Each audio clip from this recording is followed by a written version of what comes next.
Hello friends, आप सभी का स्वागत है हमारे यूट्यूब चैनल न्यू इंडिया विवेक न्यूल पर। आज हम बात करेंगे कक्षा 10 की सामाजिक विज्ञान चैप्टर नंबर 6 की, जहां हमने 2 प्रश्न पढ़ लिए हैं, राष्ट्रपति की संकटकालीन शक्तियां और मंत्रिमंडल का गठन। आज हम बात करते हैं मंत्रिमंडल की शक्तियां। देखिए, इस पार्ट से 7 नंबर का प्रश्न आना है, तो बहुत अच्छी तैयारी होनी चाहिए। मंत्रिमंडल की शक्तियां, देखिए मंत्रिमंडल, मंत्रिपरिषद क्या होता है और क्यों बनाई गई मंत्रिपरिषद। देखिए, मंत्रिपरिषद भारतीय संविधान के आर्टिकल नंबर 74 के अनुसार इसका मुख्य कार्य क्या है? राष्ट्रपति को क्या देना? राष्ट्रपति को सलाह वह परामर्श देने के लिए। देखिए, मंत्रिपरिषद का गठन भारतीय संविधान के आर्टिकल 74 के अनुसार राष्ट्रपति को सलाह वह परामर्श देने के लिए किया गया। सैद्धांतिक रूप से तो यह है, लेकिन व्यवहारिक रूप में बात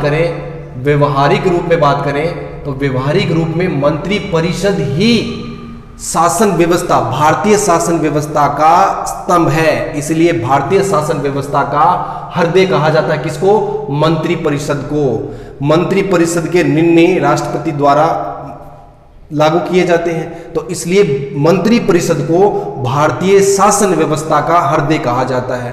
तो आर्टिकल नंबर 74 आप याद रखें। अब मंत्रिपरिषद, जो मंत्रिमंडल है, उसकी शक्तियां क्या हैं? देखिए, जो राज्य मंत्रिमंडल हमने पढ़ा था उसमें केवल एक ही फर्क है कि राज्य है वहां विदेशी मामले नहीं होते, राष्ट्र है तो विदेशी मामले और होते हैं, तो विदेशी संबंधों का संचालन एक एक्स्ट्रा पॉइंट जुड़ा है, बाकी वैसे के वैसे ही है। राष्ट्रीय नीति निर्धारण करना, वहां पर था राज्य नीति निर्धारण करना। देखिए, राष्ट्रीय नीति निर्धारण करना मंत्रिपरिषद का पहला काम होता है कि राष्ट्र की नीति निर्धारित करे। जैसे आपने देखा होगा, मोदी सरकार ने आती है अपनी नीतियां चेंज कर दी। जो योजना आयोग कार्य करता था, पहले पंचवर्षीय योजनाएं बनती थी, वहां पर नीति आयोग बन गया। तो नीति निर्धारण का कार्य करता है कि हम किस नीति के तहत कार्य करेंगे। जो जिस पार्टी की सरकार आती है उसका खुद का अपना एक एजेंडा होता है, वो जिस मूल में कार्य करती है वही नीति राष्ट्रीय स्तर पर लागू करती है। तो राष्ट्रीय नीति निर्धारण करना, उस हिसाब से फिर राष्ट्र में जो कार्य होते हैं या योजनाएं जो आती हैं वो उसी हिसाब से आती हैं। तो राष्ट्र में नीति निर्धारण करना प्रमुख कार्य है। तो राष्ट्रीय नीति निर्धारण करना और नियम बनाना।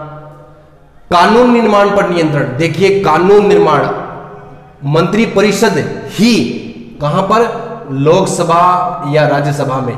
लोकसभा या राज्यसभा में मंत्रिपरिषद द्वारा क्या रखे जाते हैं? विधेयक रखे जाते हैं।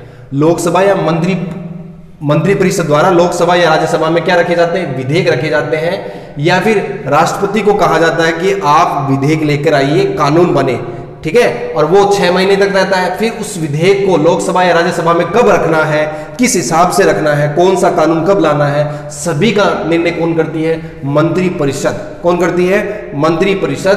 तो कानून निर्माण का कार्य, देखिए, राष्ट्रीय स्तर पर कानून निर्माण का कार्य राष्ट्रीय मंत्रिमंडल करता है। राष्ट्रीय स्तर पर कानून निर्माण कैसे होंगे? तो ये जैसे हमने देखा, जीएसटी बिल है, उसकी नियमावली है, या धारा 370 का विधेयक है, कब लाना है, या और कई बहुत सारे कानून आए पिछले दिनों में, जो बदलाव आए, वो कानून निर्माण का कार्य कौन करेगी? मंत्रिपरिषद। मंत्रिपरिषद की सलाह पर ही राष्ट्रपति द्वारा कार्य किया जाएगा। राष्ट्रीय कार्यपालिका पर सुरक्षा नियंत्रण। देखिए, राष्ट्रीय जो कार्यपालिका है उसका सैद्धांतिक प्रधान तो कौन है? प्रधान कौन है? राष्ट्रपति है। लेकिन व्यवहारिक रूप में प्रधान कौन है? व्यवहारिक रूप में प्रधान है मंत्रिपरिषद। तो जो राष्ट्रीय कार्यपालिका है उसका व्यवहारिक रूप में प्रधान कौन हुआ? मंत्रिपरिषद। तो राष्ट्रीय कार्यपालिका पर सुरक्षा नियंत्रण किसका हुआ? मंत्रिपरिषद का। तो शासन व्यवस्था को किस हिसाब से लागू करना है, देश में शासन व्यवस्था किस हिसाब से रहेगी, वो सारा का सारा निर्णय किसके द्वारा लिया जाएगा? मंत्रिमंडल या मंत्रिपरिषद द्वारा ही लिया जाएगा।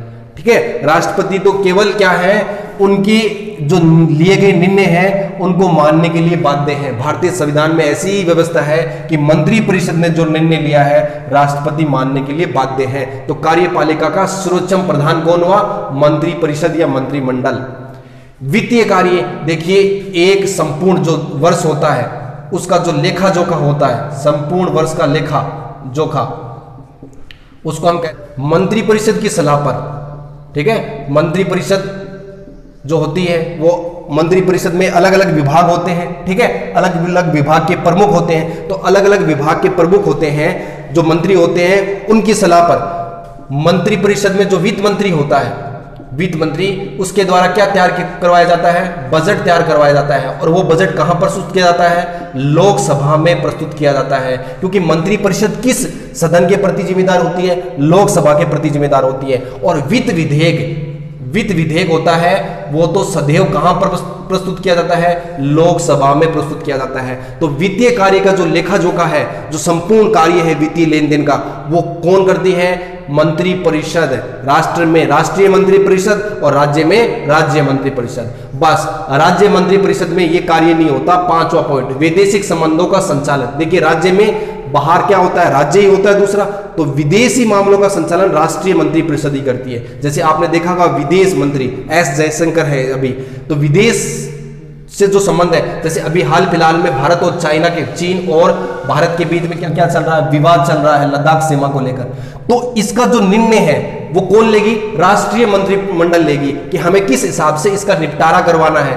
भारत और पाकिस्तान के संबंध आप देख रहे हैं, जब से ये सरकार आई है तो भारत और पाकिस्तान के जो संबंध है वो किरकिरे हो गए हैं। ये किन देशों के साथ किस प्रकार के संबंध रखने हैं, ये इसका निर्धारण मंत्रिमंडल या मंत्रिपरिषद द्वारा ही किया जाता है। तो विदेशी मामलों की जितने भी, जैसे किसी देश में आपको राजदूत नियुक्त करना है, तो इसका निर्णय भी कौन लेगी, मंत्रिपरिषद लेगी। किसको अमेरिका में राजदूत बनाना है, किसको जापान में राजदूत बनाना है, या किस देश के साथ कितना आयात करना है, कितना निर्यात करना है, कौन से देश से तेल मंगवाना है, कौन से देश को कौन सा सामान भेजना है, इन सभी का निर्णय कौन करेगी, या फिर किन देशों के साथ कैसी नीति बनानी है। जैसे हम दक्षिण एशियाई देश हैं या फिर सार्क कंट्रीज हैं, उनके साथ हम कैसे व्यवहार करेंगे या हमारी उनके साथ क्या नीति रहेगी।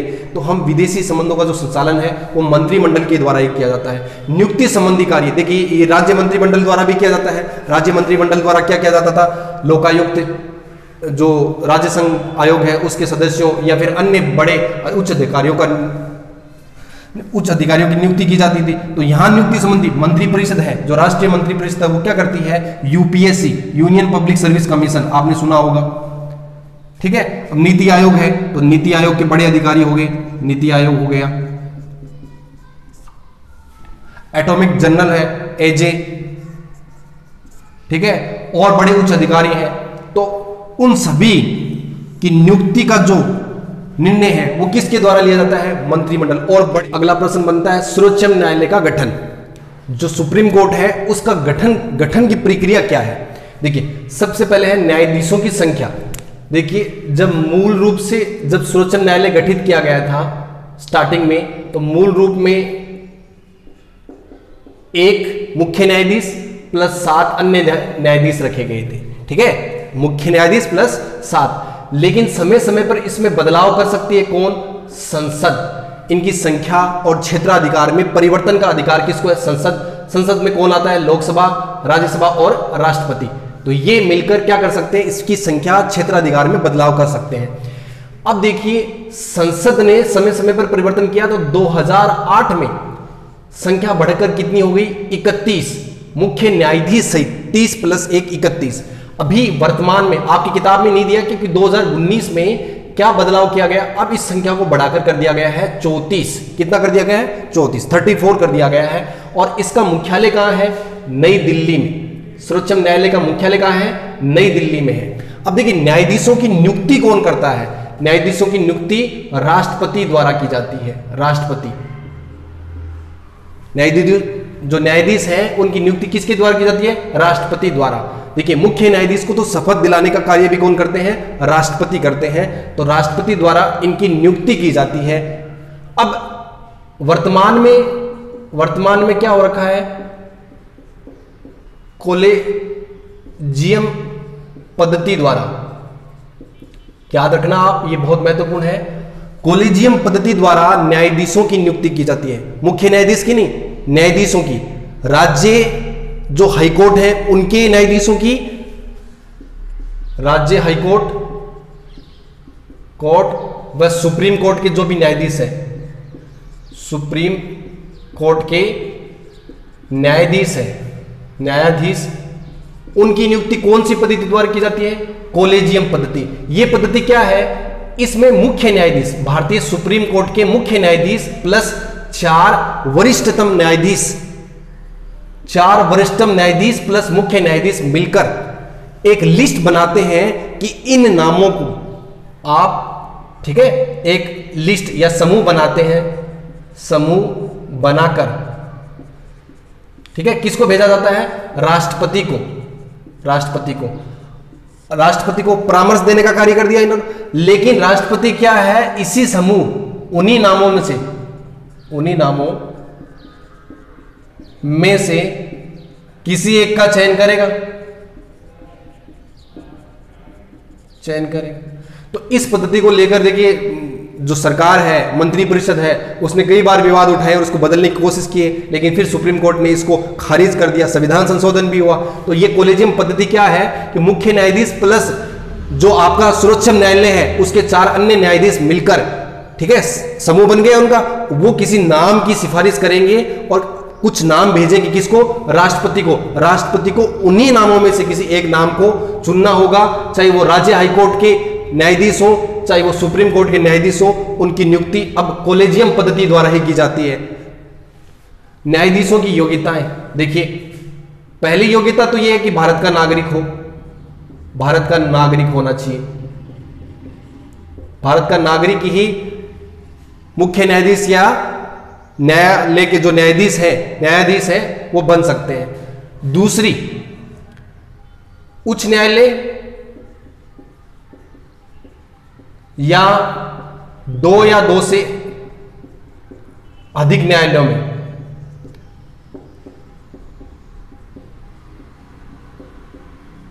कम से कम 5 वर्ष तक न्यायाधीश रहा हो।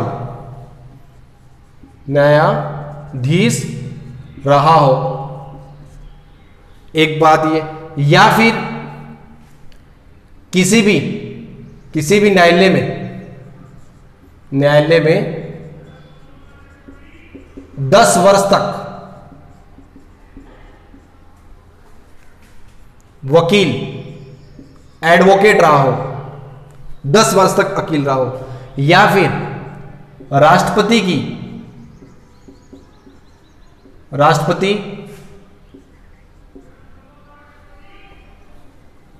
की नजर में कानून का ज्ञाता हो। यह दूसरी योग्यता है। पहली है भारत का नागरिक हो, दूसरी है उच्च न्यायालय या फिर 2 या 2 से अधिक न्यायालयों में कम से कम 5 वर्ष तक न्यायाधीश रहा हो, या फिर किसी न्यायालय में 10 वर्ष तक वकील रहा हो, या फिर राष्ट्रपति की नजर में कानून का ज्ञाता हो। तो वो भारतीय जो सर्वोच्च न्यायालय है उसके न्यायाधीश या फिर न्यायालय। देखिए अधिकतम उम्र कितनी है? 65 वर्ष। कितनी है? 65 वर्ष। ये ध्यान रखनी है आपको। कार्यपालिका तथा महाभियोग, देखिए 65 वर्ष तक क्या कर सकते हैं? कार्य कर सकते हैं। लेकिन मान लो किसी दुराचार के कारण,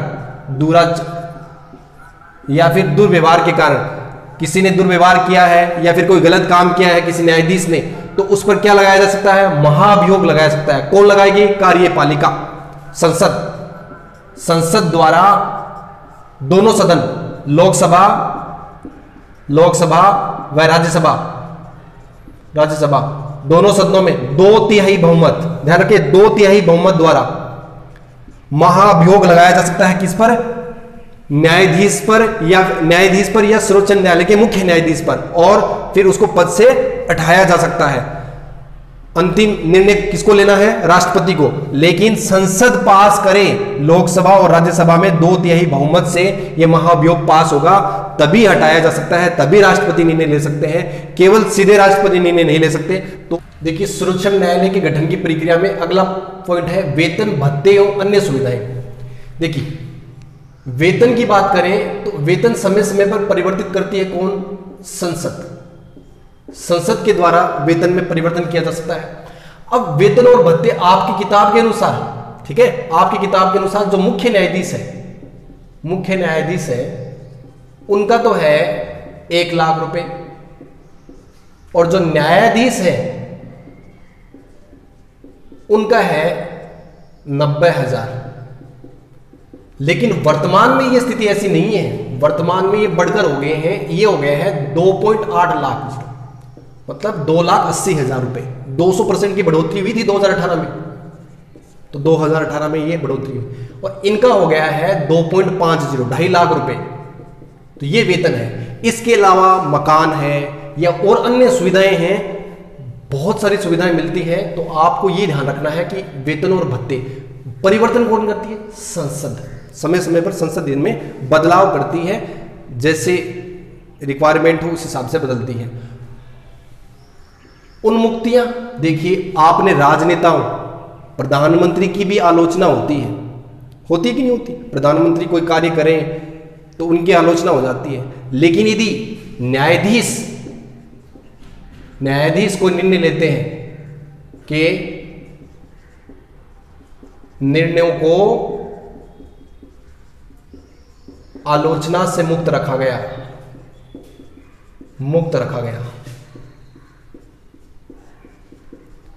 क्योंकि फिर न्याय कैसे होगा? यदि आप आलोचना करेंगे तो पक्ष और विपक्ष दो बन जाएंगे।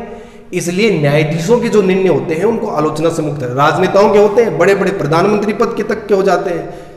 तो आप देखिए, यदि अब जैसे अभी बहुत बड़े बड़े फैसले आए, सुप्रीम कोर्ट ने फैसला दिया है अयोध्या वाला, अब उसकी इतनी बड़ी आलोचना हो सकती थी, लेकिन किसी ने भी, क्योंकि ये भारतीय संविधान में लिखा गया है कि आप सर्वोच्च न्यायालय के न्यायाधीशों के जो निर्णय है उनकी आलोचना नहीं कर सकते, उनमें कोई कमियां नहीं निकाल सकते आप। हाँ, आप उनके लिए रिपीटिशन लगा सकते हैं, आप उसके लिए क्या कर सकते हैं कि फिर से पुनर्याचिका लगा सकते हैं, लेकिन आलोचना नहीं कर सकते। तो बड़े मामलों की आप सुनते हो कई बार, जो योजनाएं हैं वो राजनेताओं की योजनाएं हैं, राजनेताओं की खूब सारी आलोचनाएं होती हैं, लेकिन न्यायाधीशों की नहीं, क्योंकि भारतीय संविधान में ऐसी व्यवस्था की गई है। न्यायालय का मुख्य स्थान, देखिए भारतीय संविधान के अनुच्छेद 130 के तहत, अनुच्छेद 130 के तहत मुख्य स्थान कहाँ रहेगा? नई दिल्ली में। सुप्रीम कोर्ट का मुख्य स्थान रहेगा नई दिल्ली में। देखिए नई दिल्ली में, नई दिल्ली का हाई कोर्ट भी है और भारत का सुप्रीम कोर्ट भी है, ध्यान रहे। ये अनुच्छेद 130 के तहत भारतीय संविधान में लिखा गया। न्यायाधीशों पर प्रतिबंध, अब कुछ न्यायाधीशों पर भी कुछ प्रतिबंध है। न्यायाधीश जब रिटायरमेंट हो जाएंगे 65 वर्ष की उम्र के बाद, यदि सर्वोच्च न्यायालय के न्यायाधीश, जैसे अभी रंजन गोगोई हुई, रंजन गोगोई जो मुख्य न्यायाधीश थे सुप्रीम कोर्ट के, वो रिटायरमेंट हो गए, तो वो अब क्या करेंगे? वो वकील नहीं हो सकते, वो कहीं पे भी जाकर वकालत नहीं कर सकते, क्योंकि वकालत में काफी पैसे कमाते हैं जो कानून के जानकार होते हैं। जैसे आपने जेठ रामलानी का नाम सुना होगा, तो वो काफी पैसे कमाते हैं। इसलिए ये लोग यदि वकालत में उतर गए तो फिर हो सकता है कि इनके लिए गए निर्णय ही पलट जाए, या फिर किसी की आलोचना कर दें, क्योंकि वकील का काम होता है ये सब करना, क्योंकि ये कानून की ज्ञाता है, इन्होंने काफी समय दिया है न्यायालयों में। तो ऐसा ये नहीं कर सकते, इनको वकालत की अनुमति नहीं है, इनको वकालत की अनुमति नहीं है। तो ये जब रिटायरमेंट हो जाएंगे, ये जब सेवानिवृत्त हो जाएंगे, तो इन पर यह प्रतिबंध है कि ये किसी भी न्यायालय में वकालत का कार्य नहीं कर सकते हैं। हाँ, ये राजनीति तो कर सकते हैं, राज्यसभा में जैसे सदस्य बनाया गया है किसको? रंजन गोगोई को अभी राज्यसभा में सदस्य बनाया गया है, लेकिन वकालत नहीं कर सकते। तो ये भारतीय संविधान ने प्रावधान किया है कि आप न्यायाधीश पद से सेवानिवृत्त होने के बाद वकालत नहीं कर सकते, आप किसी भी न्यायालय में वकालत नहीं कर सकते, किसी भी प्रकार का वकालत का कार्य नहीं कर सकते। तो ये गठन की प्रक्रिया होगी, आसान है। देखिए हम बात करते हैं सर्वोच्च न्यायालय के क्षेत्राधिकार व शक्तियों की।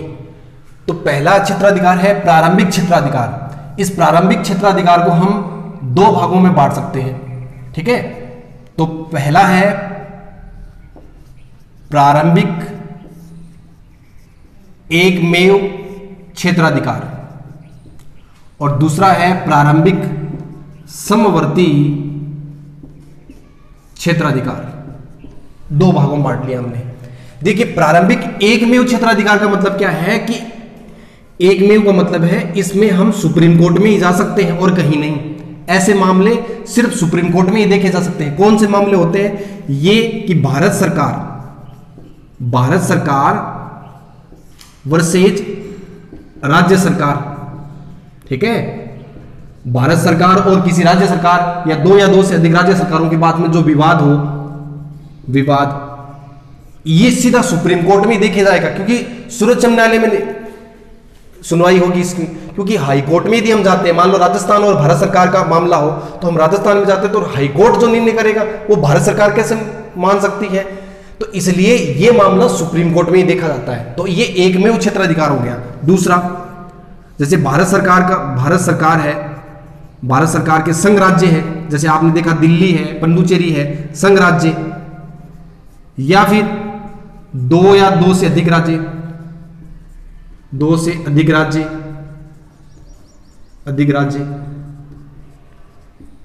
का विवाद हो, तो इसको भी हम कहां पर सर्वोच्च न्यायालय में सुनवाई होती है। राज्यों के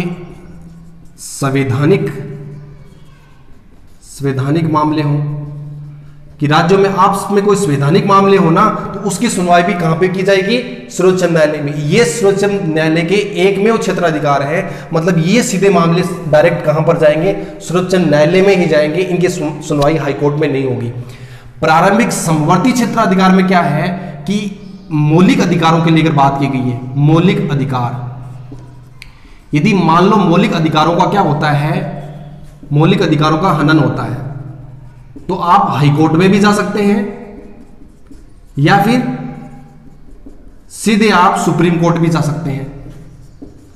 सुप्रीम कोर्ट आप देखते होंगे न्यूज़पेपर में बहुत चर्चा में रहते हैं, मौलिक अधिकारों को लेकर याचिकाएं दायर की जाती हैं।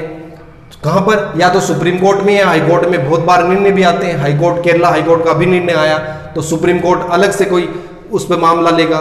तो ये सब मामले चलते रहते हैं। तो आप मौलिक अधिकारों को लेकर सीधे सुप्रीम कोर्ट में भी जा सकते हैं या किसी राज्य के हाई कोर्ट में भी इसके लिए याचिका दायर कर सकते हैं। तो ये हो गए प्रारंभिक क्षेत्राधिकार। तो इन प्रारंभिक क्षेत्राधिकार को दो भागों में बांटा, प्रारंभिक एकमेव क्षेत्राधिकार और प्रारंभिक समवर्ती क्षेत्राधिकार। दूसरा क्षेत्राधिकार है अपीलीय क्षेत्राधिकार। देखिए, अपीलीय क्षेत्राधिकार को हमने चार भागों में बांट दिया। चार प्रकार के अपीलीय क्षेत्राधिकार है। देखिए, चार कौन कौन से प्रकार हैं। एक तो संवैधानिक मामले हैं, संवैधानिक। दूसरा है दीवानी मामले, पैसे का कोई लेन देन। फौजदारी मामले, सजा से क्राइम हो गया, और कोई विशिष्ट मामला हो, जैसे लोक अदालत का या फिर कोई अन्य मामला हो। देखिए, अपीलीय क्षेत्राधिकार का मतलब क्या है। जैसे आपने क्रिकेट में देखा होगा, मेन ग्राउंड का एम्पायर आउट नहीं देता है, तो कोई गेंदबाज क्या कर सकता है, थर्ड एम्पायर के पास क्या कर सकता है, रिव्यू ले सकता है ना। उसी प्रकार का है। यदि किसी उच्च न्यायालय, ठीक है, किसी राज्य के उच्च न्यायालय ने जो निर्णय दिया है, तो आप उसके खिलाफ उससे आगे अपील करने के लिए कहा जा सकते हैं सर्वोच्च न्यायालय में। ये भारत में अंतिम अपीलीय न्यायालय है। मतलब इससे ऊपर आप अपील के लिए कोई न्यायालय नहीं है। तो किसी भी न्यायालय ने जो निर्णय दिया है, चाहे वो निचली अदालत हो चाहे उच्च न्यायालय हो, तो उसके लिए आप अपील करने के लिए तो कहां जा सकते हैं, सर्वोच्च न्यायालय। तो भारत का अंतिम अपीलीय न्यायालय क्या हुआ, सर्वोच्च न्यायालय। अपीलीय क्षेत्राधिकार कितने भागों में बांटा हमने, संवैधानिक, दीवानी, फौजदारी और विशिष्ट। ठीक है, 10वीं क्लास के बच्चे को अच्छे से समझ में आए, वो इस हिसाब से चार्ट बना के समझे। नहीं तो ये बहुत लंबे चौड़े विषय हैं, इन पर बहुत सारे मामले आते हैं, सुनवाई होती है, फिर नए बदलाव आते रहते हैं। तो संवैधानिक क्या है कि भारत का जो संविधान है, आर्टिकल 132 के तहत, अनुच्छेद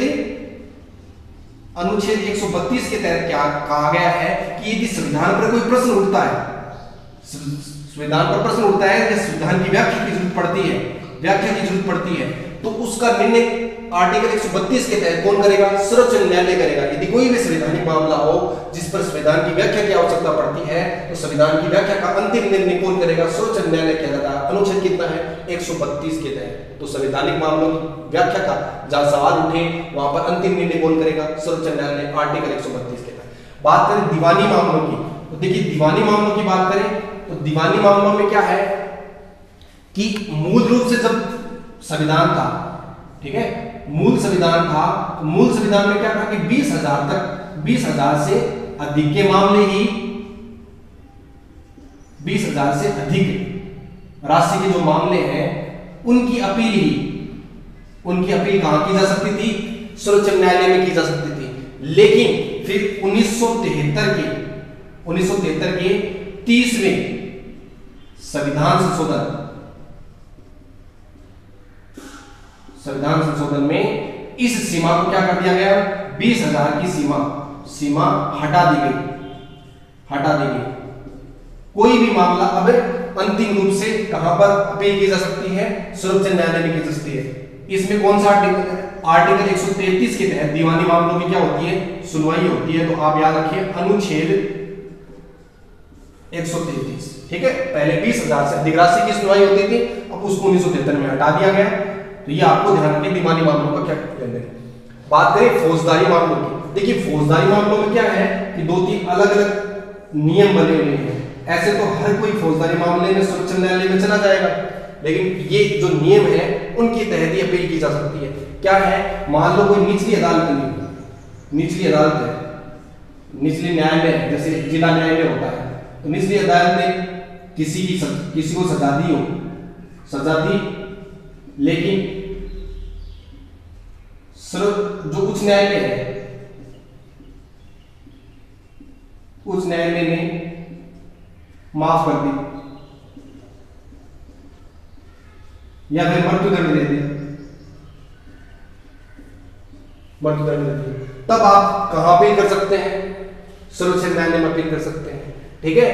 और यदि मान लो निचली अदालत ने मृत्युदंड दिया था, ठीक है, निचली अदालत ने, और उच्च न्यायालय ने क्या कर दिया? उसको उच्च न्यायालय ने बरी कर दिया हो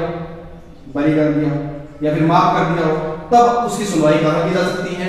सर्वोच्च न्यायालय में की जा सकती है। या फिर उच्च न्यायालय को लगे कि ये मामला है वो सर्वोच्च न्यायालय के क्षेत्र में आता है, ये सर्वोच्च न्यायालय के अधिकार में आता है, तो वो इस मामले को कहां भेज सकता है? सर्वोच्च न्यायालय में भेज सकता है। उच्च न्यायालय ही भेज सकता है। उच्च न्यायालय को जब लगे, कोई अपील करके या फिर कोई याचिका दायर करके नहीं ले, उच्च न्यायालय को लगे कि ऐसा कोई फौजदारी मामला है जिसमें उच्च न्यायालय इसकी व्याख्या नहीं, उच्च न्यायालय इसको सुलझा नहीं सकता, तो उच्च न्यायालय अपने क्षेत्राधिकार के दायरे में, कम क्षेत्राधिकार का दायरा होता है, उस मामले को कहां भेज देता है? सर्वोच्च न्यायालय में भेज देता है। अब कुछ विशिष्ट मामले होते हैं। देखिए विशिष्ट मामले आर्टिकल 135 के तहत, अनुच्छेद 135 के तहत कुछ ऐसे विशिष्ट मामले होते हैं, जैसे लोक अदालत के मामले हैं। उन सभी मामलों की सुनवाई, अपील आप कहां कर सकते हैं? सर्वोच्च न्यायालय में, या सर्वोच्च न्यायालय खुद संज्ञान ले सकता है, कुछ मामलों के बारे में। लेकिन सैनिक न्यायालयों के जो मामले हैं, सैनिक न्यायालय है, उनके मामलों में कोई अपील दायर नहीं की जा सकती, या सैनिक न्यायालयों के जो भी निर्णय है वो सर्वोच्च न्यायालय में सुने नहीं जा सकते, या उनकी अपील नहीं की जा सकती। तो आपने अपीली क्षेत्राधिकार पढ़ा, कितने भागों में बांटा? संवैधानिक, दीवानी, फौजदारी और विशिष्ट। इनको आप जो ये मूल आपको लग रहा है ना, इसको आप अच्छे से पढ़ ले। 10वीं के बच्चे के लिए काफी है, बहुत अच्छे से आप आराम से ऐसे चार्ट बना के लिखिए। और अच्छा है जब आप आर्टिकल वगैरह ये जो मुख्य पॉइंट है याद रखेंगे, तो लिखने में आपको आसानी होगी और अच्छे नंबर आएंगे। मतलब कोई अपील है तो उसमें विशेष आज्ञा देने का अधिकार किसको? सर्वोच्च न्यायालय को। देखिए क्या है, आर्टिकल 136 के तहत, अनुच्छेद 136 के तहत, याद रखें 136, अनुच्छेद 136 के तहत सैनिक न्यायालय को छोड़कर, जो सैनिक न्यायालय है,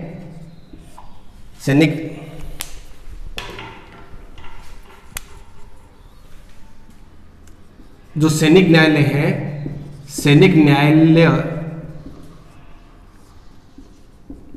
के मामलों को छोड़कर, ठीक है, बाकी सभी मामलों में सुप्रीम कोर्ट यह आज्ञा दे सकता है कि आप किसी भी मामले की जो है उसके प्रति अपील कर सकते हैं। संविधान में कहीं पे भी नहीं लिखा है कि सुप्रीम कोर्ट को यह मना है। तो आर्टिकल 136 के तहत ये विशेष अधिकार दिया गया है किसको? सर्वोच्च न्यायालय को, कि सर्वोच्च न्यायालय आज्ञा दे सकता है कि आप किसी भी मामले के प्रति सुनवाई या अपील कर सकते हैं, किसी को भी अनुमति दे सकता है। लेकिन सैनिक न्यायालयों के मामलों में यह अनुमति नहीं है। तो आर्टिकल 136 आप याद रखें, तो ये विशेष अधिकार है। परामर्श संबंधी क्षेत्राधिकार। देखिए भारत के जो राष्ट्रपति हैं, राष्ट्रपति को लगे कि विधि, ठीक है, मतलब कानून का कोई तथ्य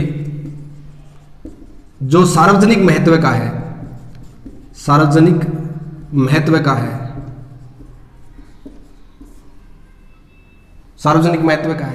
तो उस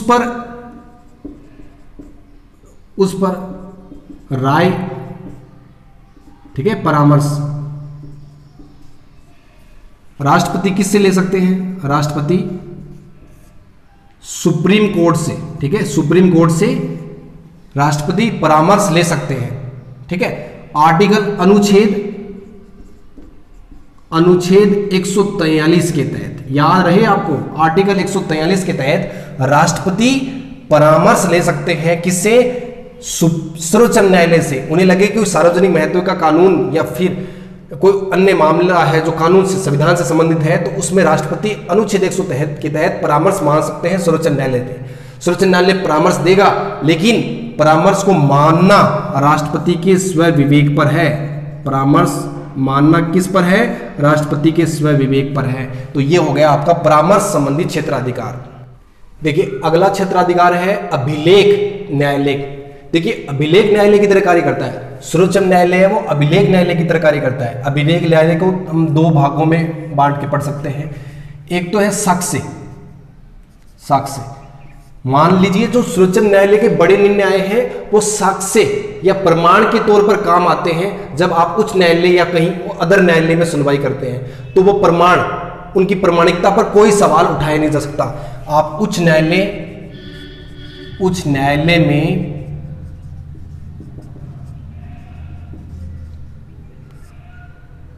प्रमाणिकता पर कोई सवाल नहीं उठा सकते उन पर, क्योंकि देखिए जैसे केशवानंद भारती केस है, इतने बड़े मामले हैं, यदि वैसा का वैसा कोई मामला आया है उसी विषय से जुड़ा हुआ है और उच्च न्यायालय में सुनवाई हो रही है, तो आप बतौर साक्ष्य सर्वोच्च न्यायालय के उस फैसले को उच्च न्यायालय में काम में ले सकते हैं। उन पर उच्च न्यायालय किसी भी प्रकार की कोई उंगली नहीं उठा सकता, उस मामले को गलत नहीं ठहरा सकता, क्योंकि वो प्रमाणिक मामले हैं। किसके द्वारा दिए गए हैं? सर्वोच्च न्यायालय के। तो अन्य न्यायालयों में वो प्रमाणिक तौर पे काम आते हैं, साक्ष्य के रूप में काम आते हैं। दूसरा है न्यायालय अवमानना। देखिए यदि कोई न्यायालय है वो सर्वोच्च न्यायालय की अवमानना करता है तो सर्वोच्च न्यायालय को अधिकार है कि किसी प्रकार की सजा दे सकता है। तो ये अभिलेखी न्यायालय की तरह कार्य करता है कि इसके जो जितने भी केस है वो किसके रूप में काम करेंगे? साक्ष्य के रूप में, प्रमाण के रूप में कार्य करेंगे। यदि कोई अवमानना करता है, कोई भी न्यायालय इसकी अवमानना करता है तो वो किसी भी प्रकार की सजा दे सकता है।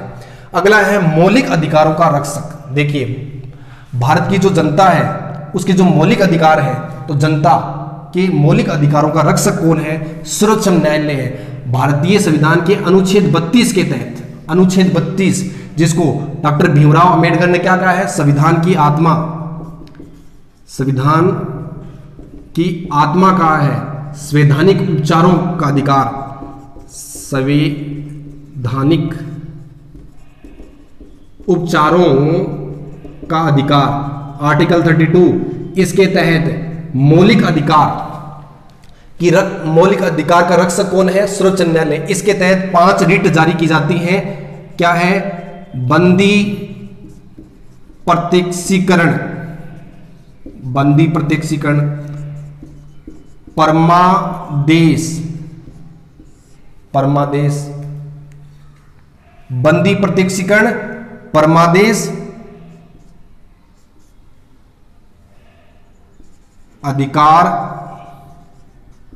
अधिकार प्रच्छा, उत्प्रेषण, 5वीं है प्रतिषेध। तो ये 5 रिट हैं बंदी प्रत्यक्षीकरण, परमादेश, अधिकार प्रच्छा, उत्प्रेषण और प्रतिषेध। ये 5 रिट जारी करता है सर्वोच्च न्यायालय।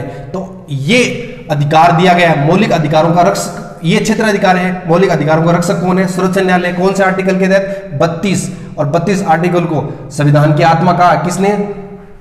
डॉक्टर भीमराव अंबेडकर ने। इसे संवैधानिक उपचारों का अधिकार कहा जाता है। उसके तहत ये 5 रिट जारी की जाती हैं। तो इनको आप अच्छे से याद कर ले। ये बहुत आ रहे हैं संविधान का संरक्षण, न्यायिक पुनर्वलोकन की शक्ति। देखिए, संविधान का संरक्षण करना और यदि कोई ऐसा कानून बनाया गया है उसका पुनरावलोकन करना, उसके विरुद्ध कार्रवाई करना।